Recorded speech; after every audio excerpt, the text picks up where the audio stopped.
Doctor Who What the Flux is the 13th season of series of overall Doctor Who, but it's also the 38th, the 45th, I don't know where we're at now, what is this, 45th, something, who cares, series. It stars Jodie again, it stars also Why the Hell Is She Still Here, that one, and also stars with new addition of We Couldn't Get Rob Brydon. We have twists and turns, new aliens, which actually were pretty cool, to be honest. We also, you know, have got to have that fan service, so expect literally every single one that you remember, so you have some reason to like this series.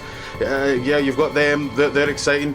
You've got lots of stuff that happens. You've got a really gripping opening, that was cool. You've got all this stuff, and then so many things happen just in the first episode. It was insane. It was absolutely insane. It really was. Chibnall was the greatest thing ever. He's the greatest thing ever. He really was. Yeah, he brought back the Sontarans. That was cool. There was Daleks. There was other things, but yeah.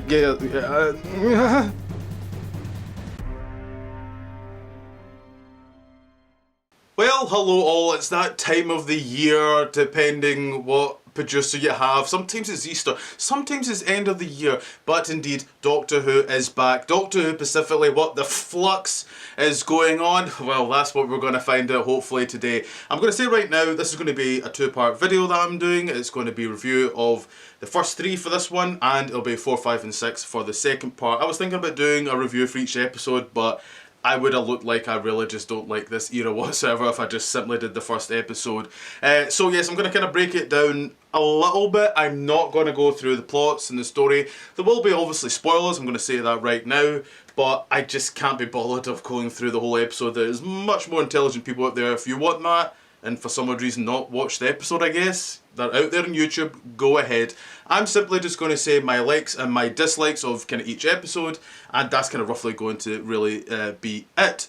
So, there was obviously this video we're going to talk about, what were they called again? Jesus Christ. Chibnall doesn't have a great name. Halloween Apocalypse, War of the Sontarans, and Once Upon Time. That was, I'm sure that was right, yes. So obviously, first of all, we're going to talk about the Halloween Apocalypse. Exciting times. So first of all, the likes. It looks pretty. It's yeah, there was some nice looking stuff. Yes, I'm not gonna lie, I wasn't. This is why I didn't want to review the first episode, because just the way it's been narratively this is my dyslexia coming in now. Done. It just wasn't for me, and I just didn't particularly like it. A part of me felt like if Moffat's name was on this series would get so much more hate. I think it's the whole, you know, it's the reason why I got off Twitter is because the whole Doctor Who fandom is a complete and utter joke right now. Let's be honest. I just didn't. There's just not much for me that I particularly, you know, overall, you know, liked, if I'm completely honest. There were certain things. Obviously the Sontarans appeared in this episode. I really love the design of those new Sontarans. I thought they looked great. Do I kind of prefer Jodie in this series? I do actually. I think she is kind of like a little bit kind of better. I still don't particularly love the Doctor. She feels very much like Peter Davison's Doctor, the Fifth Doctor. Very vanilla, very just kind of an overall bland Doctor. There's not much to chew on. I feel both actors didn't really kind of get to grasp what they kind of wanted from their daughter. I remember even Peter Davison quite recently saying that, you know, he probably would have done something different if he really kind of had the time, I think. So, but yes, kind of talking about all this stuff, was there things that I liked? Oh god. I really didn't like the first episode. I thought it was a complete narrative mess, and it was just too much of... let's just get to the dislikes. Yes, so continuing on, it was just, for me, it's just I don't like the way it's been narratively driven, this series as a whole, and it's just not for me the way it's getting told. And the problem with Chibnall, I feel like for some odd reason he wants to just absolutely litter his whole series with so many supporting characters where I'm like, none of these characters are getting any chance to breathe. We get an introduction of John Bishop, and I just don't get anything from that first episode. Was nothing really. I thought, and I always look back on, you know. Myself included, would kind of complain about, the very first episode of this era, those three companions, but I at least got a feel of who Graham was. I feel like Graham's the best kind of comparison with Dan, with age and, I feel like there is like that kind of like connection to put there. I feel like I got something with Graham. Graham actually had a really good arc to his character. Well, Dan here, I'm just kind of getting nothing. I don't know if they want to try and make him comedic, obviously, that John Bishop is, or do they want to go for more serious? I just can't really seem to kind of understand where they want to go with Dan. Yaz, I still just do not care whatsoever. I wish they would just I wish they got rid of that character. I just have no connection to her whatsoever. I don't feel for the character. There's a moment in the second episode where I was actually cheering for the TV. That was maybe something was going to happen, but it was just nothing there personally for me. It's just the overall, just the feel of it is just, and I don't get why. Like, I feel you were given everything in the first episode. So the flux. What's the flux? What the flux? You find out what it is in the first episode, and it was kind of like, oh right, okay, right, so. Not much else to really kind of chew on this series, surely. It's weird. It's kind of like, with Children of Earth, and they just kind of revealed the 4, 5, 6 in the very first episode. You kind of want that kind of build up. Russell T Davies did that series really well of like, the children are controlling. Who's controlling? Who's doing this? I think it would have been really good if, like, it just started off like this was happening, and just nobody knows what the hell is going on. I'd kind of liked if they kind of went more that kind of route. That would have been quite neat and kind of made you thinking, what is this thing? What's going on? That would have been, good. Yeah, there's not much to chew on, I didn't think, with the first episode. I didn't leave it thinking it was all that, to be honest. So, going on to the second episode, and I'm going to thankfully say it was a huge improvement over the first episode. I really enjoyed the second one, actually, because simply for one reason, it felt more focused on, it was on the Santarans and what was going on with that storyline. And I thought it did it better, connecting that with what was going on with, obviously, John Bishop's character. I thought that was really well done, as well as obviously with Yaz, because Hart and Vinder gets taken away, who, just to quickly add with Vinder, he's fine. You do get a little more to chew on him in the third episode, which actually, I didn't mind. I actually thought it was actually kind of, I'll get to the third episode. But episode 2, quickly talking about the likes here, I generally thought it was a fun episode, I didn't mind Jodie, but did she have like an accident in that episode? Because there was moments where she was running, I was like, oh my god, I looks sore. she didn't look good in certain scenes. Well, just the Sontarans, they looked great. I loved these new costumes. I thought they looked fantastic. Some of the masks looked a bit kind of weird, but I didn't really mind that. I've seen some folk have kind of complained they didn't particularly like the look of the masks. That didn't bother me the kind of same.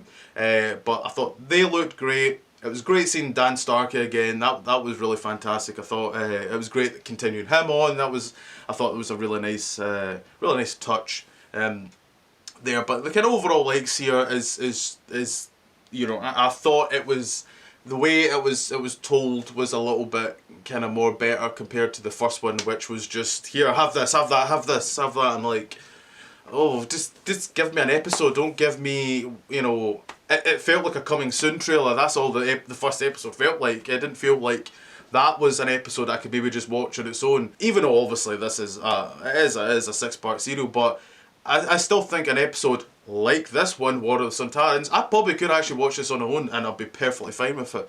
I did overly enjoy it. Going on to my dislikes for this episode, there wasn't actually much. It's so weird how, and I'll get to episode 3, completely different from each other.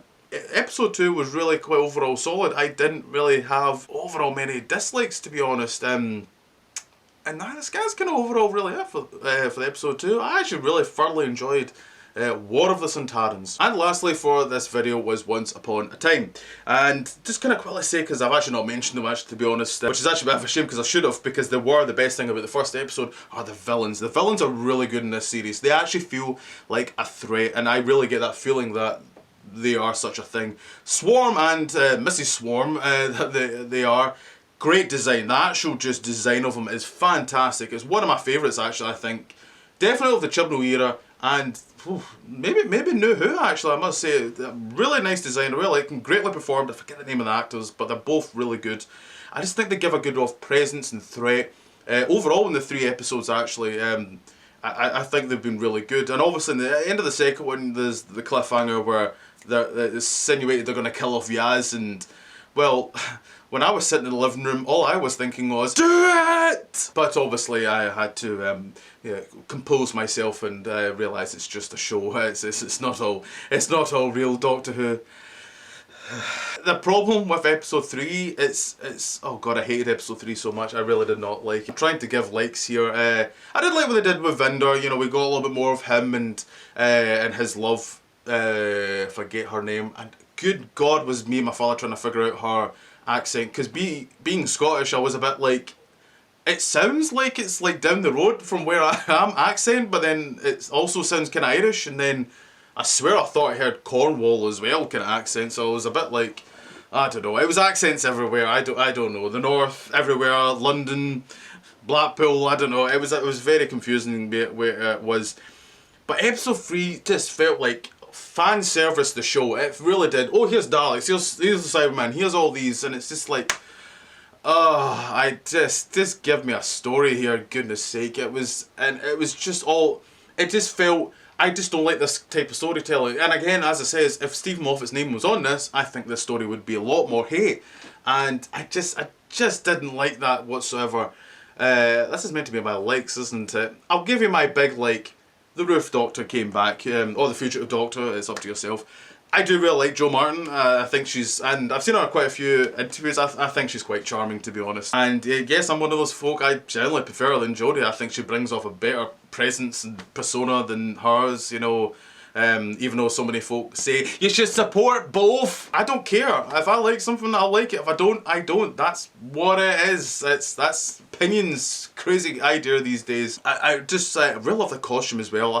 I'm sure I said that in a video before. Just love her whole look. And I'm saying it right now as a like, I really like Jodie in those moments where she's pretending to be Ruth. It was actually a time where I was like, oh wow, she's actually really, I'm really liking the way her presence and the way she acts here. I thought it was really actually good from Jodie, and I was like, why could you not have just been this the whole time? I really liked that. I thought you did really well, and I actually really liked the costume as well. Everything I liked was Barrett's not her Doctor, and it's a bit of a shame. I thought, you know, because I don't like the costume, I don't like where the Jodie kind of performs, and here was this a glimmer of hope of, wow, you're really good here, and it's a shame that you have been clearly directed by Chibnall or whoever to act in a certain way. Unless that maybe was her, who knows, but it's just not for me. But I really loved seeing her again. I'm calling her right now, this is my kind of, my hot take, my thinking, is I think she's a alternate universe Doctor. I think she's from a different universe, because you keep mentioning about, oh, universe is going. So I think that might be kind of her thing. Other likes, oh god, I still liked Swarm. They were really good. But yeah, it's going to be mostly onto dislikes. I just kind of didn't. I just didn't like the way it was done. And especially some of the use of the language as well. I mean, anytime, any Power Rangers fans out there, anytime they were saying some cheesy words like Time Force, all I could think of was time with the Power Rangers time. Like, that's all I could think of. Like, well, what's these words that you're using? Like, they're just throwing out time in front of anything now. I did like the visual of like the 3, I forget the names of them, but the kind of pilots things. I thought that visual actually looked generally really nice. But it was just other stuff, it just didn't connect with me, and I was constantly on the telly just going, what, wait, what, what's going on now? And I'm sorry, when your main character is literally saying the words, I don't understand what's going on. How am I meant to know what's going on? Yeah, it's just, well, that was my kind of quick review. It's not really a review, it was mostly likes and dislikes. That was kind of really it, really, to be honest. I give it 5 out of, no, in fact, I'll be nicer, I'll give it 7. 7 out of 50. There you go, I'll be nice. That was a good one there. So yes, there will be a second part.